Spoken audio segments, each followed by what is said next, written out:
नमस्कार दोस्तों, एक बार हम पुनः अपनी क्लास को रीस्टार्ट करते हैं। अपना टॉपिक चल रहा था हिंदी भाषा का, जिसमें वर्ण विचार हो गए थे। अपने वर्ण विचार टॉपिक चल रहा था जिसमें हम स्वरों का वर्गीकरण पढ़ रहे थे। ठीक है, स्वरों के वर्गीकरण में हमने 3 वर्गीकरण पढ़ लिए थे। चौथा अपना था व्युत्पत्ति, संरचना, बनावट के आधार पर। इसमें 2 भागों में बांटा गया, एक तो मूल स्वर और एक संधि स्वर। मूल स्वर कितने हैं? 4, ए ई उ री। और संधि स्वर कितने हैं? आ ई उ री, ए ऐ ओ औ। ठीक है, मूल स्वर 4 है, संधि स्वर 7 है। ठीक है, संधि स्वर में दीर्घ स्वर में कौन कौन से आएंगे? आ ई उ। और संयुक्त स्वर में क्या आएंगे? ए ऐ ओ औ। ठीक है, आ कैसे बना? ए या आ के बाद में ए या आए तो आ बनता है। ई या ई के बाद में ई या ई आए तो क्या बनेगा? ई बनेगा। ऊ के बाद में ऊ या ऊ आए तो क्या बनेगा? ऊ बनेगा। ए के बाद में ए या आ आए, उसके बाद में ई या ई आए तो क्या बनेगा? ए। ए या आ के बाद में ए या आई आए तो क्या बनेगा? आई बनेगा। ए या आ के बाद में ऊ या ऊ आए तो क्या बनेगा? ओ बनेगा। औ कैसे बना? ए या आ के बाद में ओ या औ आए तो क्या बनेगा? औ बनेगा। ये था अपना चौथा वर्गीकरण। को एक बार उतारो, नोट करो।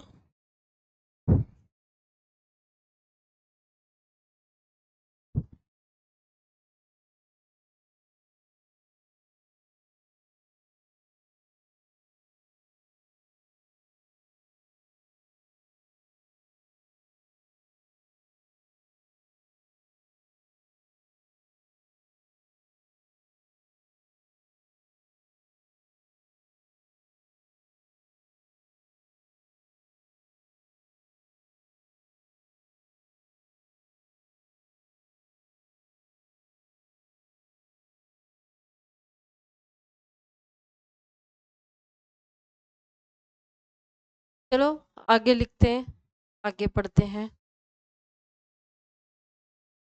नेक्स्ट,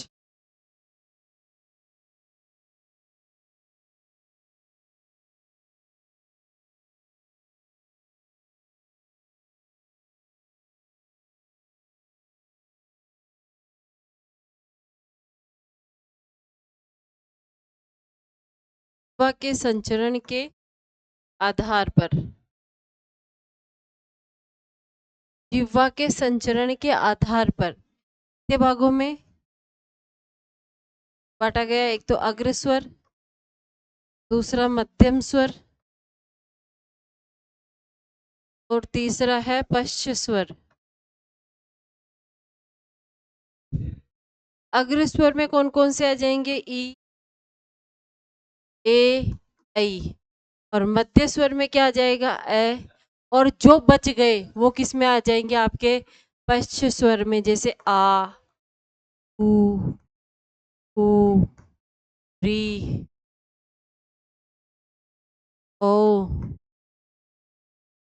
औ, और डॉक्टर वाला ओ।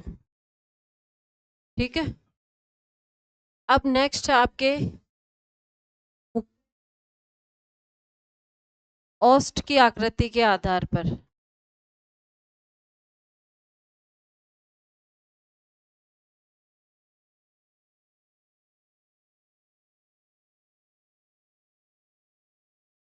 ओष्ठ की आकृति के आधार पर कितने भाग में बटा गया है? 2। एक तो क्या कहेंगे हम इसको? वर्तुलाकार, और एक अवर्तुलाकार।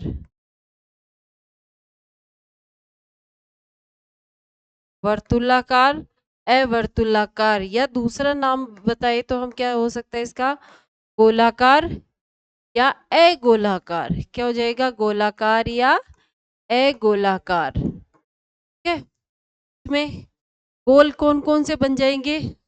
हम होठों की आकृति के गोल, ऊ, ऊ, ओ, ओ, ऊ, ऊ, ओ, औ। और शेष सभी, जैसे ए हो गया, आ हो गया, ई, ए, ई, वाला किस एक री। ठीक है। औष्ठ की आकृति के आधार पर दो, वर्तुलाकार और अवर्तुलाकार। कौन कौन से? उ ओ औ। बचे जो किस में जाएंगे? आपके अवर्तुलाकार में। जिह्वा के संचरण के आधार पर कितने भाग में है? 3 भाग में, अग्र स्वर, मध्य स्वर और पश्च स्वर। अग्र स्वर में ई, ए, ऐ और मध्य स्वर में कौन सा? ए। और पश्च स्वर में कौन सा हो जाएगा? आपके आ, उ, री, ओ, औ और डॉक्टर वाला। नेक्स्ट।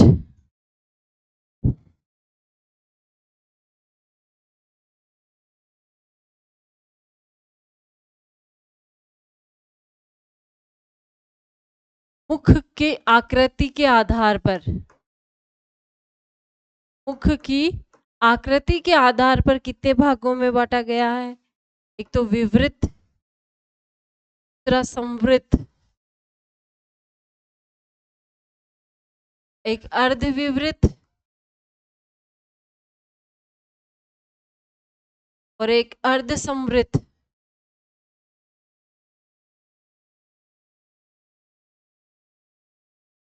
ठीक है। विवृत का मतलब होता है पूरा मुंह खुला, संवृत का मतलब होता है पूरा मुंह बंद। विवृत से आपको अगर समझ में नहीं आता, इंग्लिश में पढ़ लेते हैं ओपन, और इसका क्या हो जाएगा? क्लोज।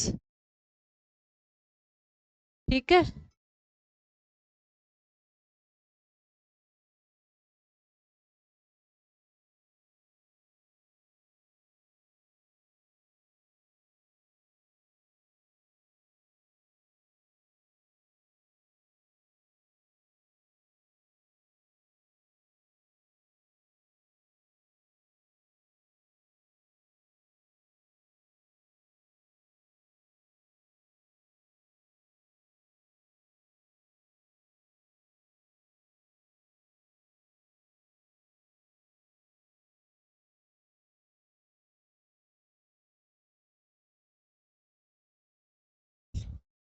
ठीक है। आकृति के आधार पर समृद्ध, अर्धविवृत, अर्ध सम का मतलब होता है खुला, ओपन। पूरा मुंह खुला है, किस पर में पूरा मुंह खुला है, किस में पूरा बंद है, किस में आधा खुला है, पूरा खुला है, पूरा बंद है। ठीक है। आ जाएगा आपके आ। आ का जब हम उच्चारण करेंगे तो अपना पूरा मुख क्या हो जाएगा? खुला हुआ रहेगा। ठीक है। और ई और उ में हमारा मुख क्या होगा? पूरा बंद होगा। ई। ठीक है। उसके बाद में अर्धविविध वाला आ जाएगा इसमें। ई।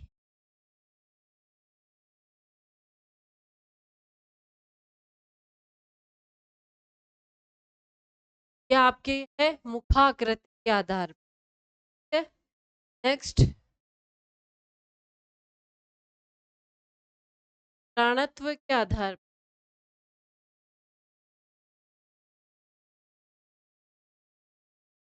प्राणत्व के आधार पर दो भाग में बांटे गए। तो अल्प प्राण, एक महाप्राण। ठीक है। पर क्या है? अल्प प्राण है। होश या होश या के आधार, होश या के आधार पर भागों में बांटा गया है। दो, जैसे है अघोष,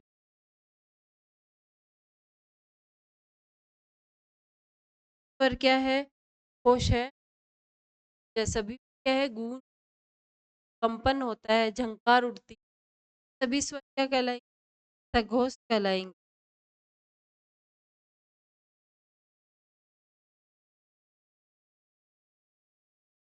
प्राणत्व के आधार पर दो, अल्पप्राण और महाप्राण। जिसमें अल्पप्राण में जाएंगे होश या गूंज के आधार पर, या दूसरा शब्द और ले तो टंकण या झंकार। क्या आ सकता है नाम के आधार पर कितने भाग में बांटा गया है? दो। एक तो एक एगोस। एगोस का मतलब, एगोश का मतलब जिसमें नहीं है, सभी क्या है? गोस है। नेक्स्ट,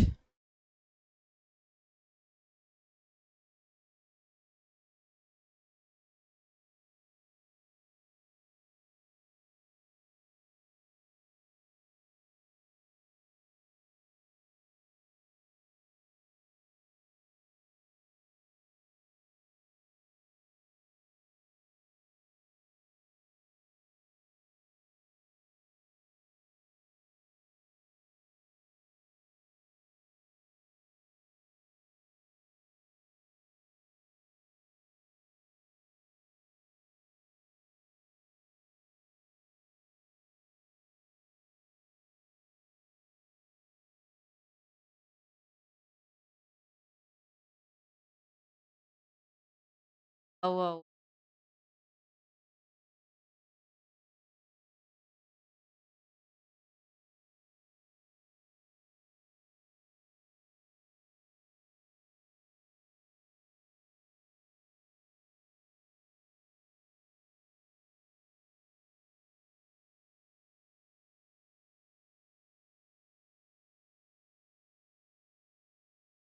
अनुस्वार एक सर्ग और एक चंद्र बिंदु वाला। ठीक है, इनका उच्चारण स्थान अगर पूछा का नाक से,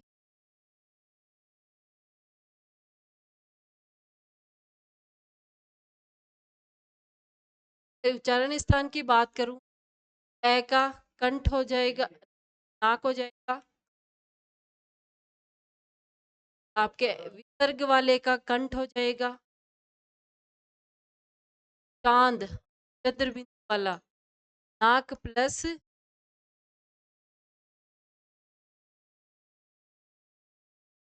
है, नाक प्लस, और इसे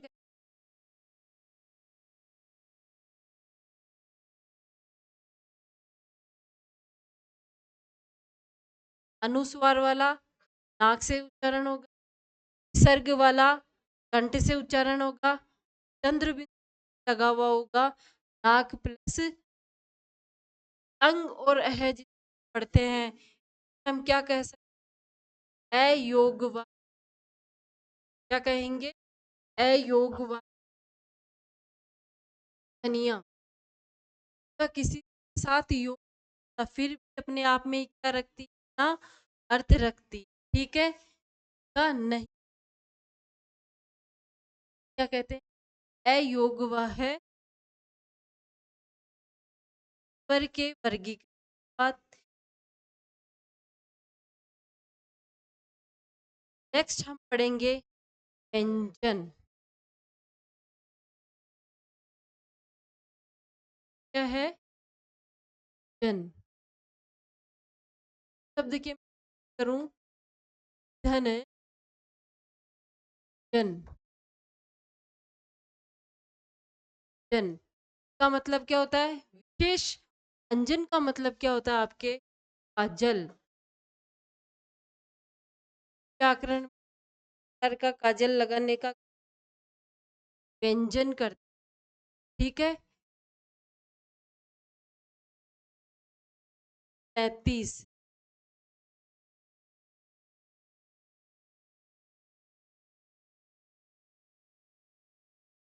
व्यंजन, 35 व्यंजन किसे कहते हैं? परिभाषा क्या की परिभाषा क्या? वे ध्वनिया या वे वर्ण जिनका उच्चारण कर बाद गति बाहर निकले जाएंगे। व्यंजन किसे कहेंगे? वे वर्ण या वे ध्वनिया जिनका उच्चारण करते समय हमें किनकी आवश्यकता पड़ती है? स्वरों की आवश्यकता पड़ती, बोलने के लिए आवश्यकता का उच्चारण हम क्या नहीं कर सकते, रूप क्या कहते हैं हम? व्यंजन करते। परिभाषा हम तैयार करते हैं, व्यंजन वे वर्ण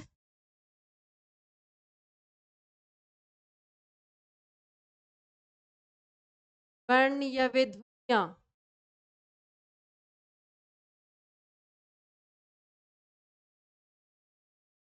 का उच्चारण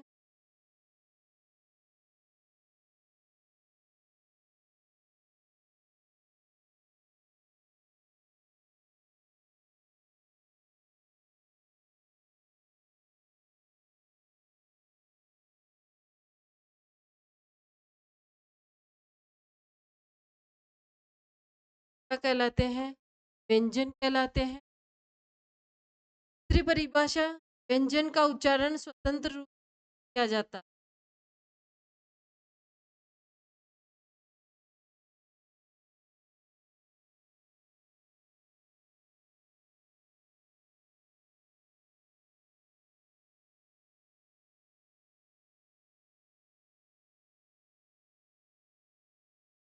व्यंजन का उच्चारण में कित ठीक है, हो गई हम। अब व्यंजन को ठीक है, पहला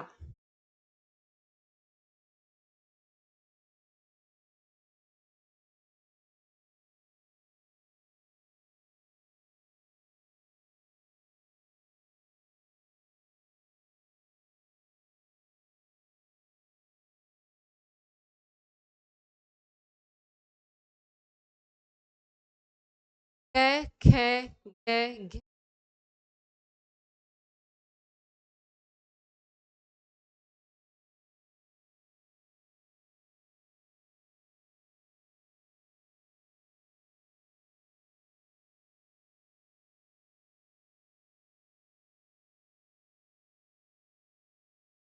ग, ख, ग,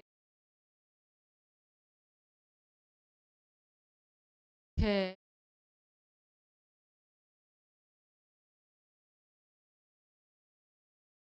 ठ,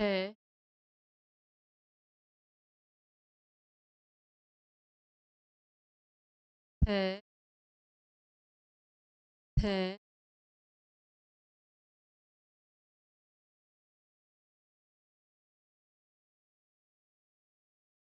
क, च। ठीक है, अब हम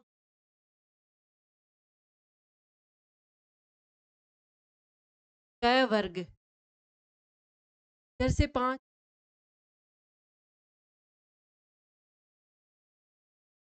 ठीक है, इधर भी 5, इधर भी, ठीक है,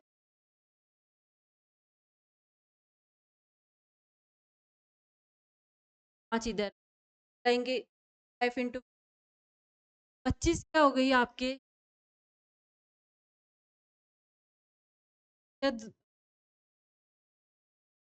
जाएंगे हम, ठीक है,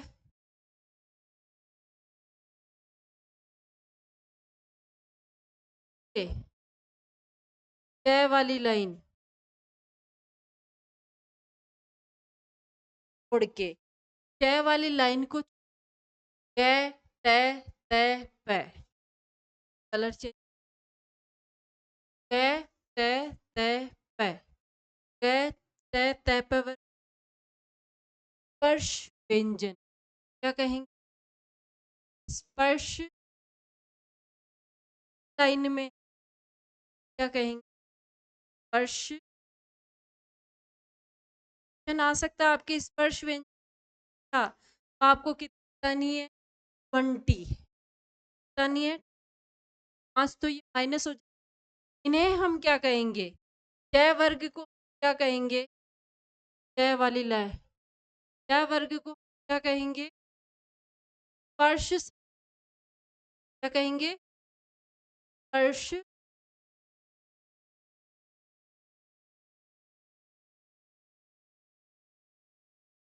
स्पर्श संघर्ष, वर्गीय आपके 25, स्पर्श व्यंजन आपके 20, स्पर्श संघर्ष कितने आपके 5।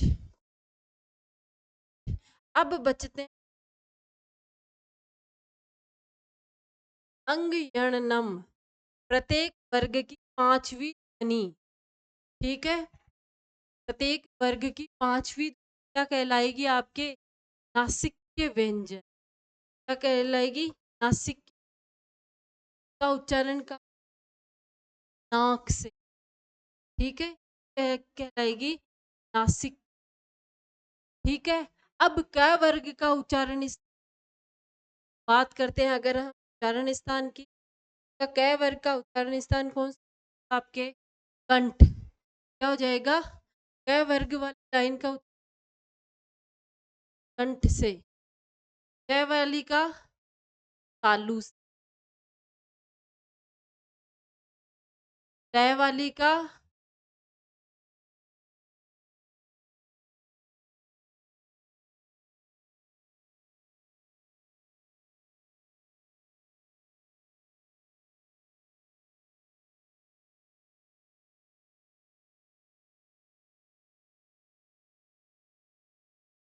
त वाली का अंत, प वाली का। अगर हम उच्चारण इस बात करते हैं, क वर्ग वाली का कंठ से, ट का तालु से, ट का मूर्धा से, त का दंत, प वर्ग का औष्ठ से। ठीक है। क्वेश्चन आता है वर्गीय स्पर्श व्यंजन, स्पर्श संघर्षी व्यंजन। एक वर्ग की पांचवी गणना क्या कहलाए? सिक्के या ध्वनि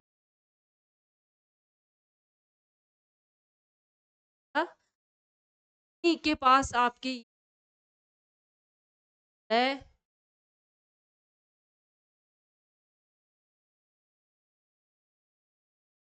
है।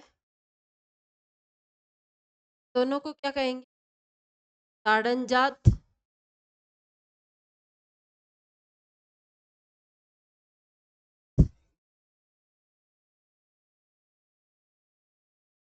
या द्वीप। देखने को ताड़नजात, अड़े को क्या कहेंगे? ताड़नजात नग। अब हम ये पढ़ते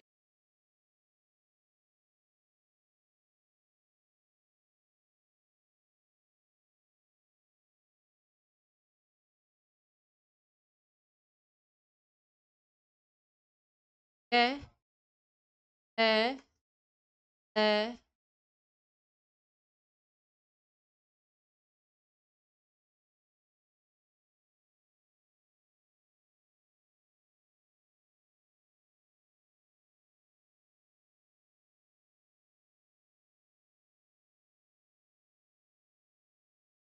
है,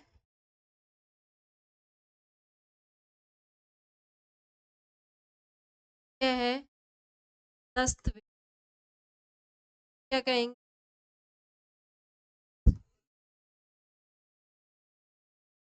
क्या कहेंगे? ये का चरण तालु, है का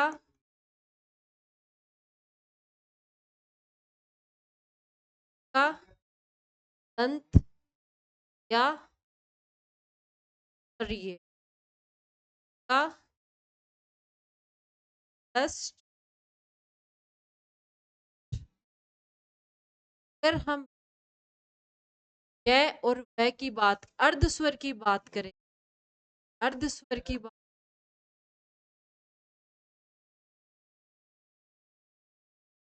लय की बात करते, पार्श्विक, पार्श्विक, पार्श्विक, प्रकम्प, प्रकम्प,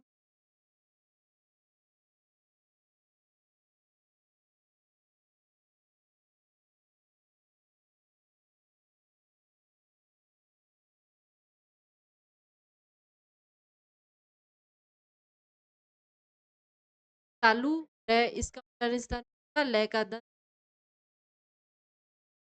संतोष। अर्ध स्वर की बात करें, य और वह, पार्श्विक, प्रकम्पित स्वर कौन सा? ठीक है। अब बात करते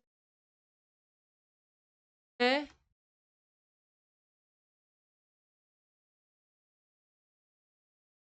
चारों को क्या कहेंगे?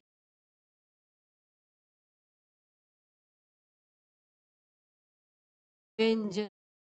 ठीक है, स है।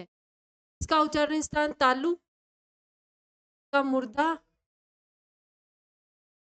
का दंत का कंठ। कंठ भी कहते हैं, काकल्य भी कहते हैं और अलजीवा भी कहते हैं। एक और नाम से जाना जाता है स्वर तंत्री। है कि इतने नाम है, कंठ, काकल्य, अलजीवा, स्वर। चारों क्या है ये? व्यंजन। ठीक है, नेक्स्ट संयुक्ताक्षर।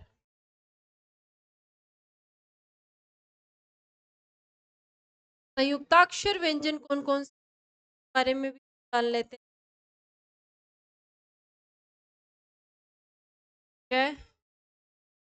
त्र, गे,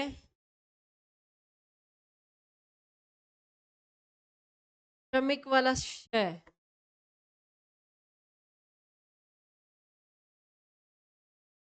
क्षत्रज्ञ श्र को क्या कहेंगे अपन? संयुक्ताक्षर कहेंगे। ठीक है, संयुक्ताक्षर किसे कहते हैं? दो व्यंजनों के मध्य स्वर का लोप हो। क्या हो जाएगा?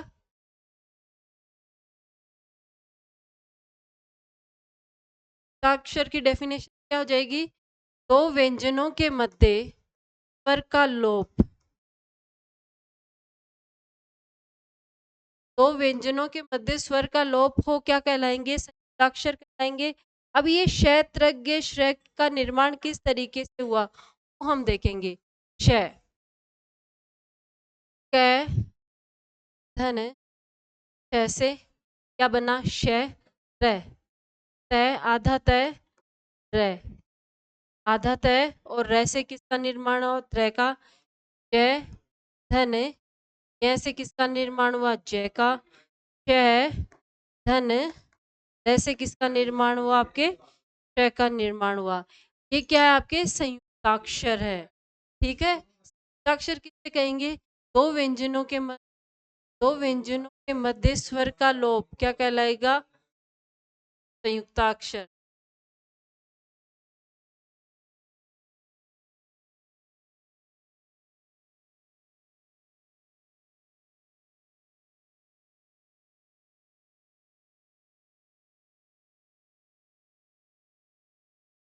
है संयुक्ताक्षर। अब बात आती है आपके नेक्स्ट द्वित्व व्यंजन। व्यंजन, व्यंजन किसे कहते हैं? में एक स्वर तो स्वर सहित होता है, पहला स्वर तो स्वर रहित होता है, दूसरा स्वर क्या होता है? स्वर। स्वर द्वित्व में परिभाषा जैसे आपके सामने अगर आता है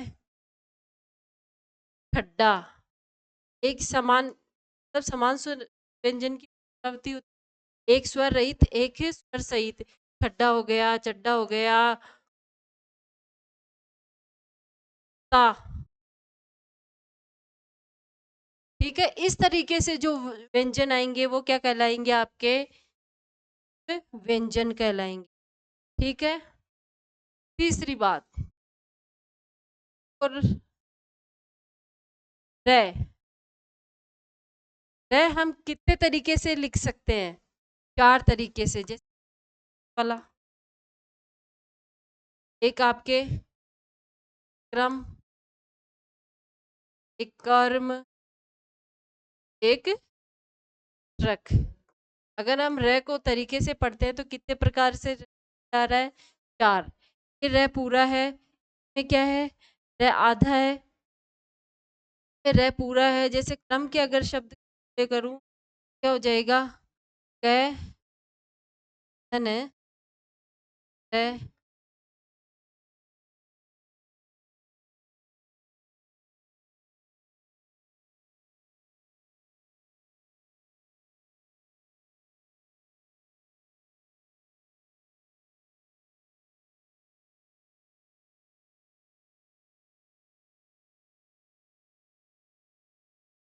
कर्म, ये रे, धर है, आधा रे, धन है, है, आधा है, ठीक है? देख लो, कर्म और क में आधा आधा क है, र पूरा है, पे काम कर रहा है। में क्या है? क आधा पूरा, क आधा, र आधा, ए मिला हुआ है, मैं के हलंत ए, ठीक है? कर्म, कर्म में क आधा है, में ए स्वर मिलने से ये क पूरा हो गया आपके, इसमें र आधा है, के नीचे हलंत और मैं पूरा। तो हमारे सामने र के कितने प्रकार हो गए? 4। एक तो रमेश वाला र पूरा लिखा जाएगा, एक ये र, ये सिरो रेखा के ऊपर जो लगता है र, क्या कहेंगे हम? रेफ। क्या कहेंगे हम? रेफ कहेंगे। और एक चौथा कौन सा आपके? रक वाला, ठीक है?